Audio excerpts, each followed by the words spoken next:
Liberty, it's always great speaking with you. You and I have known each other for such a long time. Do you ever really think about the legacy that you have in this industry as being one of the premier performers? I mean, let's face it, there are not too many people that can come close in touching the notes that you can touch, and that is God sent.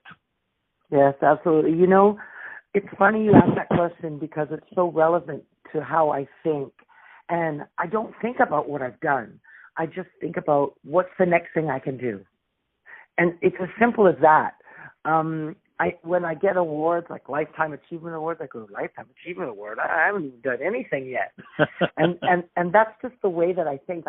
Because I think like a musician, there's so much more to do. It's not about stardom for me or fame or everything. To me, it's music. That's my life. It was given as a gift from very young, and I've always done that. I've done nothing else. So all the other stuff is great when it comes, and I appreciate it and I love it, but I'm just looking forward to the next experience. Well, when you talk about the next experience, you have an event that you're going to be involved with, correct? Right. It's the Funk and Soul Festival at Leaf Palace. So many great artists are going to be involved with this.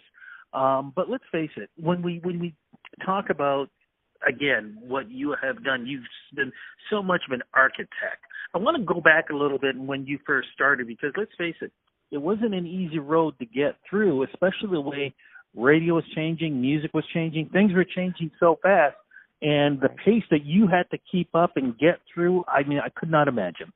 Yeah, it was, I landed here from Peterborough, Ontario, and my first gig was jumping in the back of a van, less than 10 hours when I got here. I jumped in the back of the van with the Wild Bunch, some reggae musicians, and we opened up for Bob Marley at Madison Square Garden. And that was my first official gig. And then I came back, and I just started working with everybody and collaborating and singing in a band. I sang in a band named Salongo, and Salongo actually auditioned this guy who was a really great singer, and they said, he's great. I said, no, you got to take him. He goes, no, we're going to take you. And he went to California and recorded You and I and became Rick James. And then when the economy got bad, I started doing jazz. And then when it picked up again, I started doing R&B, right? Because that's how you live this life.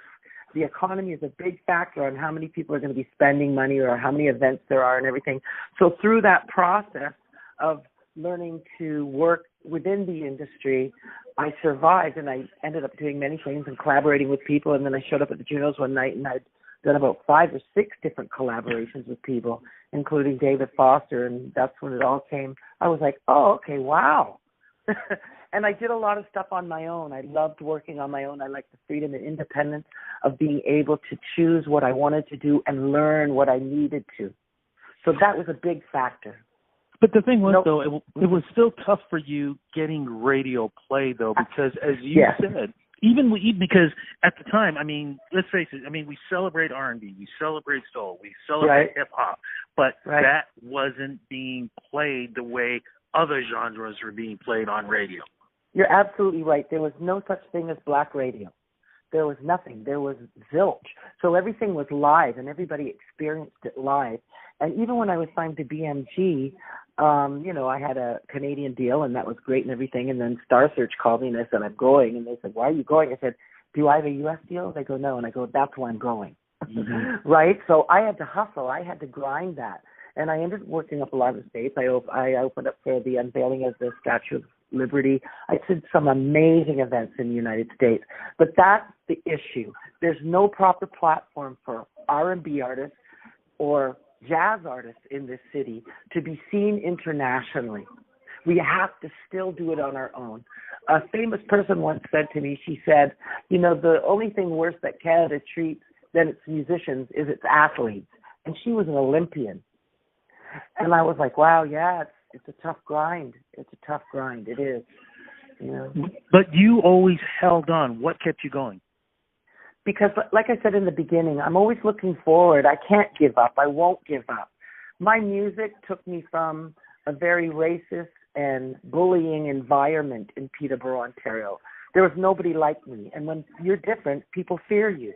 And the day that I left that city at 13 to go visit my sister, 12 actually, I opened up for Bob Marley, and I didn't go back. So my thing is move forward, always forward, never backwards. That's Marcus Garvey. Always forward, never backwards. And I take that attitude with music, and I love working with all different kinds of musicians. And I believe that there's really no competition because you're made specially by God, and everybody is individual. So just keep moving, keep it pushing, and life will open up to you, and you'll have all the greatest experiences. But we really do need to help our musicians. It's not enough for us grinding by ourselves. And it's such a great country. It absolutely is. Absolutely is. I'm just curious, though, what do you think about today's generation and today's music? Because, one of the things that I always tell new artists, whatever, is to listen to an artist like yourself or listen to an artist like a Deborah Cox in how when, first, you know how to tell great emotional stories, but two, using your voice and the notes that you sing to help tell that story too. There's so much expression in there. Right. Do we have enough of that today? And if so, who are the artists today that you enjoy? Oh, wow. The artist today that I enjoy, one of them his name is Captain Sincere. He's a reggae artist. It's hard for me. I was asked that question in another interview, and it's really hard for me because everybody's copying everybody else so they can be on the radio, and it's a lot of melodyne. And if you really want to know how to sing, go old school. Go back in the day. Go to your Etta James. Go to the people that sang and blew for real because, it was authentic. It was real. And now everybody's just trying to, do everybody else or what they're hearing right now. And I don't really hear the singers that I used to hear. I know there are some singers of that. I get that. And keep your clothes on. If you want people to listen to you, then let them look at your eyes and your face. And then they'll pay attention to the lyrics. And that's another thing, the lyrics that you're using and words have meaning and power.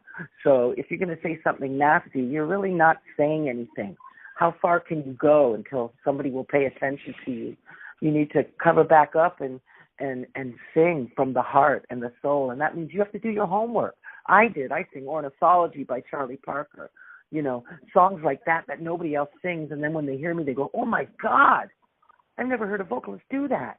But that's how you teach yourself, by listening to the elders of music and the greats that came before you. And it's so important. And I think that has been lost. That's where the separation is in terms of a lot of the singers today. Absolutely. What kind of show is this going to be like when we get a chance to see you coming up? Oh, my gosh. Well, I'm going to be doing a lot of original material. It's going to be a lot of the hits that I've gotten, awards for and stuff, like Show Me the Way to Love and All in My Mind and Lost Somewhere Inside Your Love. I'm going to go back in the day. But I'm going to do some Sly and the Family Stone. Wow. We're going to reintroduce funk to people that haven't heard it in a while and ones that have never heard it. Sounds like it's going to be amazing. Does that mean new music is coming out for you too? Absolutely. We're almost finished. And I went on a kind of journey for self, and I got my look back, and so it's going to be a whole new look, and it's going to be a whole new sound, but it's going to be amazing. And I'm so proud to be still doing what I'm doing. I thank God every day. It's a blessing, and wherever I go, there's so many wonderful, beautiful people.